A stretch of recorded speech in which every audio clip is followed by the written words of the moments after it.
جب اللہ تمہاری کہانی بدلنا چاہتا ہے تو وہ تمہارے لیے یہ کرتا ہے۔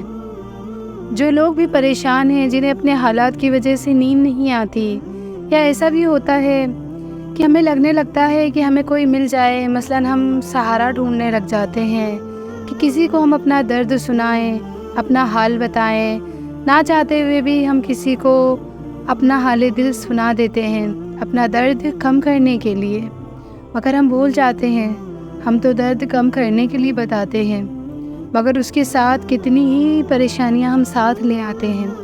تم نے یہ تو دیکھا کہ جو تمہیں چاہیے وہ تمہیں نہیں ملا، مگر کیا تمہیں اللہ کی رضا نہیں ملی؟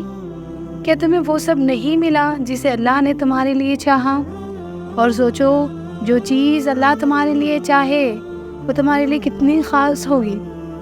جو تم اتنی تکلیف میں ہو، جو تکلیف تمہیں اتنا بے قرار کر رہی ہے، اس کے بارے میں بھلے ہی دنیا والے نہ جانیں، بھلے ہی تم خود نہ جانو، مگر اللہ اس درد، اس تکلیف سے اچھی طرح واقف ہے۔ پیارے دوستو، پیارے ساتھیوں، تہجد ایک ایسا مرہم ہے جس کے پاس ہر درد کا علاج ہے۔ بس تمہیں یقین کرنا ہے، پھر وہ تکلیف، وہ زخم سب ختم ہو جائے گا۔ جو ہمیں لگتا ہے کہ ارے یہ تکلیف تو کبھی ختم ہی نہیں ہوگی، یہ زخم کبھی بھر ہی نہیں سکتا، اور پتہ ہے وہ کہانی بھی مکمل ہو جائے گی جس کے بارے میں ہمیں لگتا ہے کہ یہ کبھی مکمل ہی نہیں ہوگی۔ کبھی بھی بھولنا مت کہ تمہارا پاک پروردگار وہ سب کچھ کر سکتا ہے جو کوئی بھی نہیں کر سکتا۔ تہجد پڑھنے کے بارے میں سوچنا شروع کر دو۔ 2 تہجد سے ہر بگڑے کام سلجھ جاتے ہیں۔ تہجد تو اللہ کی لاڈلی عبادت ہے نا۔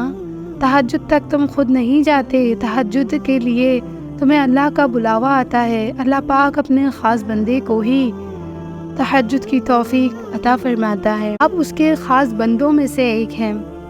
اللہ چاہتا ہے کہ آپ اٹھیں اور اپنی تکلیف، اپنا غم، اپنی خواہش سب کچھ اللہ سے کہیں، اللہ سے بانٹیں، اپنا درد، اپنا دل کھول کر رکھ دیں۔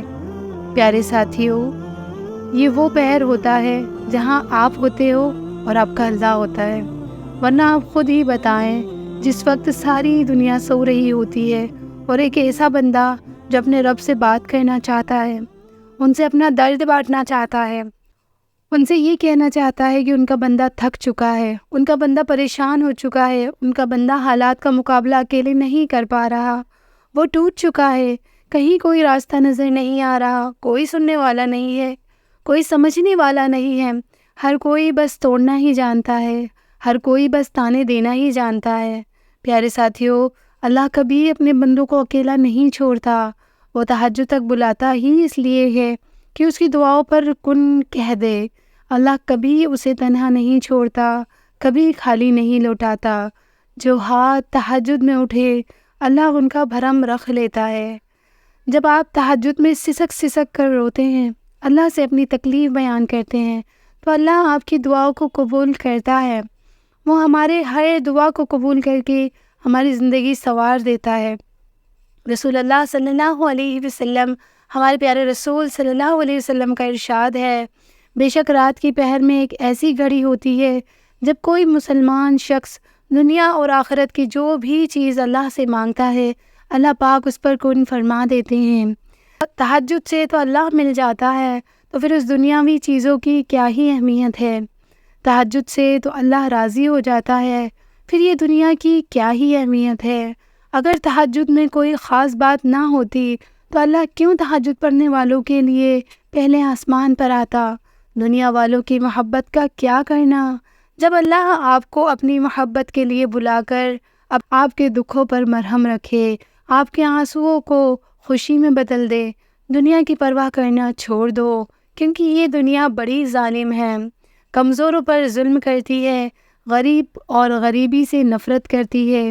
وہ یہ بھول جاتی ہے کہ غریب، امیر، کمزور، طاقتور سب کو اللہ نے بنایا ہے، سبھی اللہ کے بندے ہیں۔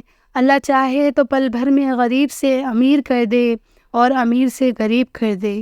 اللہ کے گھر میں تو سب ایک برابر ہیں، نہ پھر تم کیوں ایسا کر کے گناہ گار ہوتے ہو؟ تم بھول جاتے ہو کہ اللہ پاک تو سب کو دیکھ رہا ہے، اس کی لاٹھی میں آواز نہیں ہوتے۔